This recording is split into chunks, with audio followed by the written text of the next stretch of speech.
پاکستان نے اپنے ملک میں ہونے والے نقصانات کا ہرجانہ طلب کر لیا۔ تو آج ہم اس میں دیکھیں گے پاکستان میں کون کون سے نقصانات ہوئے ہیں، کس کی وجہ سے نقصانات ہوئے ہیں اور پاکستان نے کس سے ہرجانہ طلب کیا ہے۔ تو آج کے اس ویڈیو میں ہم پوری ڈیٹیل دیکھیں گے۔ تو اسٹوڈنٹ، ہم جو یہ ویڈیو روزانہ دیکھتے ہیں، اس میں جو آپ لوگوں کے لیے جو میں میٹیریل پریزنٹ کرتی ہوں، تو یہ ہر اسٹوڈنٹ کے لیے، یہ صرف اسپیسیفکلی اکنامکس والوں کے لیے نہیں ہے،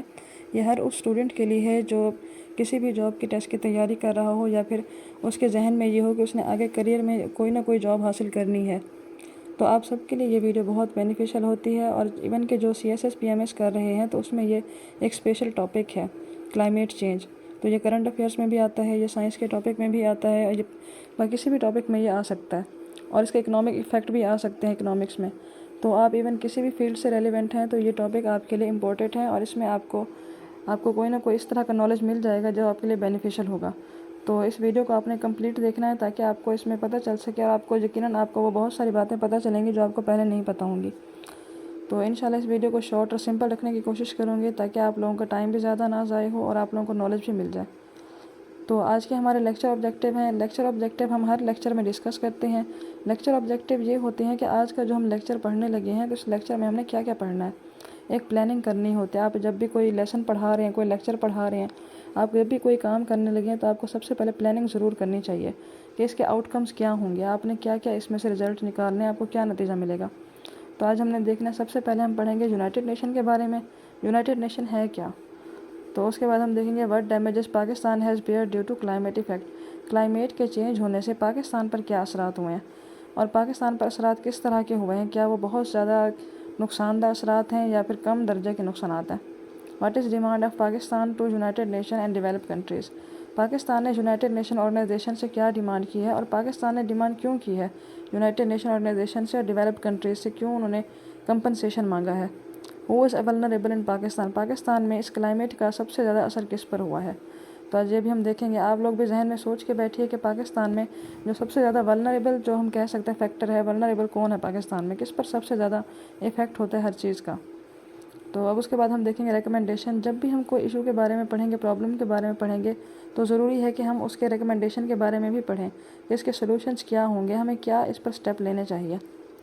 تو سٹارٹ کرتے ہیں۔ تو سب سے پہلے یونائٹڈ نیشن ایک آرگنائزیشن ہے، انٹر گورنمنٹ آرگنائزیشن ہے، مینز اس میں بہت ساری گورنمنٹس ایڈ ہیں، بہت ساری کنٹریز اس میں ایڈ ہیں۔ اس میں ٹوٹل جو ہے 193 کنٹریز ہیں۔ یہ 24 اکتوبر 1945 کو بنائی گئی تھی۔ اس کا ہیڈ کوارٹر جو ہے نیو یارک USA میں ہے، اور اس کا سیکریٹری جنرل جو اب ہے وہ ہے انٹونیو گوٹریس ہے۔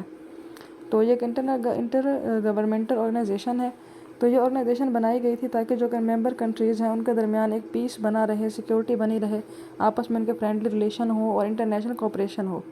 اور اس کے علاوہ ہارمونائزنگ دا ایکشن آف نیشن، تاکہ جو نیشنز ہیں ان کے جو ایکشن ہیں وہ بیلنس ہو ایک ساتھ، کوئی کنٹری دوسری کنٹری کو نقصان نہ پہنچائے، کوئی کنٹری کسی بھی حوالے سے، چاہے ٹریڈ کے حوالے سے، چاہے کسی بھی کلچر کے حوالے سے، کسی بھی اپنے سٹیپ سے دوسری کنٹری کو نقصان نہ اٹھائے۔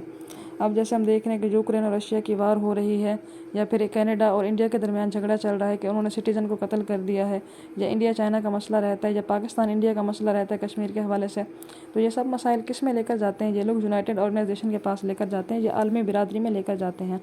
اور اب اس میں سے دیکھیں آپ کے 5-6 MCQs بن گئے ہیں۔ اگر آپ کبھی PPSC کا یا پھر NTS کا، پھر FPSC کا کوئی پاس پیپر اٹھا کر دیکھیں تو آپ دیکھیں گے اس میں یونائٹڈ نیشن کے کتنے اس میں MCQs آئے ہوئے ہوتے ہیں۔ تو اس میں سے آپ کے 5-6 MCQs تیار ہو جاتے ہیں۔ اب اس کے بعد ہم دیکھیں گے کہ یونائٹڈ نیشن کے جو سیکریٹری جنرل ہیں انٹونیو گوٹریس نے کیا کہا ہے۔ اس نے کہا ہے humanity has open the gates of hell, کہ جو ہیومینٹی ہے، جو انسانیت ہے، اس کے اوپر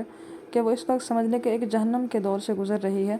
these word seems true for Pakistan, تو دیکھیں یہ جو ورڈز ہیں پاکستان کے لیے ایکوریٹ ہوتے ہیں۔ کیونکہ پاکستان، اب ہم یہی دیکھ رہے تھے کہ کلائمیٹ کا پاکستان پر کیا ایفیکٹ ہوتا ہے۔ تو اسٹوڈنٹس، کلائمیٹ چینج یہ ہوتا ہے کہ جب بھی دنیا میں ترقی ہوتی ہے یا نئی نئی ایجادات ہوتی ہیں تو لوگوں کے اس فائدے کا نقصان بھی ہوتا ہے۔ جیسے اب گاڑیاں ایجاد ہوئی ہیں تو ان کے دھوئیں سے کاربن ڈائی آکسائڈ خارج ہوتا ہے، زہریلی گیسیں خارج ہوتی ہیں جو کہ فضا میں جاتی ہیں، اور فضا میں جا کر یہ اوزون لیئر تہہ کو پتلا کر دیتی ہیں۔ تو اس سے کیا ہوتا ہے کہ سورج کی شعاعیں براہ راست زمین تک پہنچتی ہیں، اور اس کا ایفیکٹ بہت برا ہوتا ہے۔ ایگریکلچر پر بھی، انسانوں پر بھی بیماریاں ہو جاتی ہیں، فصلیں تباہ ہو جاتی ہیں، جو سی لیول ہے، سمندر کا جو پیٹرن ہے وہ اس میں چینج ہو جاتا ہے، بارشوں کا پیٹرن چینج ہو جاتا ہے، کبھی شدید سردی، کبھی شدید گرمی ہو جاتی ہے، جو بہت شدید گرم ترین علاقے ہوتے ہیں وہاں پر وائلڈ فائر یعنی کہ جنگلوں میں آگ لگنا شروع ہو جاتی ہے۔ تو یہ کلائمیٹ کے افیکٹ ہوتے ہیں۔ تو اب دیکھیں پاکستان تو اس میں اتنا زیادہ کنٹریبیوٹ نہیں کر رہا، پاکستان میں تو کوئی اتنی بڑی ایجادات نہیں ہو رہی، اتنی زیادہ گاڑیاں استعمال نہیں ہو رہی، نہ ہی اتنا زیادہ ٹیکنالوجی استعمال ہو رہی، نہ انڈسٹریز فیکٹریز ہیں جو کہ کاربن ڈائی آکسائڈ خارج کرتی ہے اتنا زیادہ۔ تو یہ سب بڑے ترقی یافتہ ملکوں میں ہو رہا ہے، تو وہ لوگ سب سے زیادہ کنٹریبیوٹ وہ لوگ کرتے ہیں، لیکن اس کا اثر پڑتا ہے پاکستان پر۔ تو پاکستان میں صرف 1% کا اس میں پاکستان کا کنٹریبیوشن ہے، اور جبکہ سب سے زیادہ ایفیکٹ جو ہے پاکستان کو ہو رہا ہے۔ تو اسی لیے اب پاکستان نے یونائٹڈ نیشن سے اور باقی کنٹریز جو کہ سارے ڈیولپ کنٹریز ہیں، اور انہیں کے ڈیولپ کنٹریز کے ہی ان کے کارناموں کی وجہ سے ہی یہ ساری گلوبل ایمیشنز ہو رہی ہیں، تو اس لیے پاکستان نے اب ان سے ڈیمیج کا مطالبہ کیا ہے کہ اب ہمیں آپ ہرجانہ دیں کہ آپ کے ہی ان ٹیکنالوجی کے استعمال کی وجہ سے اور کاربن ڈائی آکسائڈ کے زیادہ خارج کرنے کی وجہ سے ہمارے ملک کو نقصان ہو رہا ہے، ہمارا پیٹرن چینج ہو گیا ہے، ہمارے ملک پہ کلائمیٹ کا کتنا ایفیکٹ ہو رہا ہے، تو اس کے لیے ہمیں ہرجانہ دیا جائے۔ اب دیکھیں کلائمیٹ چینج ہونے سے پاکستان میں کتنے فلڈ آ جاتے ہیں، اور ہر سال تقریباً اب تو فلڈ آ رہا ہے، اور اس فلڈ سے کیا نقصان ہوتا ہے، 1700 لوگ ابھی تک 1700 لوگ اس میں مارے جا چکے ہیں، اس میں 8 ملین لوگ جو ڈسپلیسڈ ہو گئے ہیں، مطلب اپنا گھر چھوڑ کر انہیں اور جگہوں پر شفٹ ہونا پڑتا ہے، پھر بعد میں جب جائیں تو وہ گھر اس حالت میں تو نہیں ہوتے، ڈسپلیس ہوتے ہیں۔ اس کے علاوہ اکنامک لاس بھی بہت زیادہ ہو چکا ہے، 30 بلین کا اکنامک لاس ہو چکا ہے۔ اور اکنامک لاس کس طرح سے ہوا ہے، یہ جیسے ایگریکلچر فصلیں، کھڑی فصلیں تباہ ہو جاتی ہیں، یہ فصلیں کتنی قیمتی تھیں، تو اس کے علاوہ اور بھی جیسے روڈز خراب ہو جاتی ہیں، انفراسٹرکچر کو نقصان پہنچتا ہے، تو یہ سارا کچھ اس میں ہمیں کلائمیٹ چینج کی وجہ سے برداشت کرنا پڑتا ہے۔ تو اب جو ہمارے اس وقت کیئر ٹیکر پرائم منسٹر ہیں انوار الحق کاکڑ، تو انہوں نے یونائٹڈ نیشن جنرل اسمبلی سے خطاب کرتے ہوئے کہا ہے کہ پاکستان اس وقت 3 طرح کے چیلنجز کو برداشت کر رہا ہے: فوڈ، فیول اینڈ فائنانس۔ ایک تو یہاں پر فوڈ شارٹیج ہے، یعنی کہ فوڈ سپلائی اتنی زیادہ نہیں ہے، مہنگائی کی وجہ سے لوگ افورڈ بھی نہیں کر پا رہے، فیول بہت مہنگا ہو چکا ہے، فائنانس کی بھی کمی ہے ہمارے ملک میں، اور اس کے ساتھ ساتھ اب کلائمیٹ کا بھی پاکستان کو نقصان برداشت کرنا پڑ رہا ہے۔ تو اس کی وجہ سے پاکستان کو امداد دینے کی بات کی گئی تھی کہ سارے جو ڈیولپ کنٹریز ہیں، یونائٹڈ نیشن مل کر پاکستان کو $10 بلین کی امداد دیں گے، وعدہ کیا تھا پاکستان سے، لیکن ابھی تک پاکستان کو صرف اس کا 40% ہی ملا ہے، باقی پورے اس کے پیسے پاکستان کو ابھی تک نہیں ملے ہیں۔ تو پاکستان نے اس کے لیے آواز اٹھائی ہے کہ اب اس وقت جو ملک میں جو کلائمیٹ چینج ہے وہ 2.8 سیلسیس ڈگری تک پہنچ چکا ہے، اور پاکستان اتنی شدید، دیکھیں جب اتنا زیادہ چینج آ رہا ہوتا ہے، اتنی شدید چینج آ رہا ہوتا ہے، تو وہ جو ورلڈ ہوتے ہیں ان انہیبیٹیبل بن جاتے ہیں، یعنی کہ رہنے کے قابل نہیں رہتی، پھر یا بہت شدید سردی یا بہت شدید گرمی ہو جاتی ہے، اور اس میں سارے پیٹرن چینج ہو جاتے ہیں۔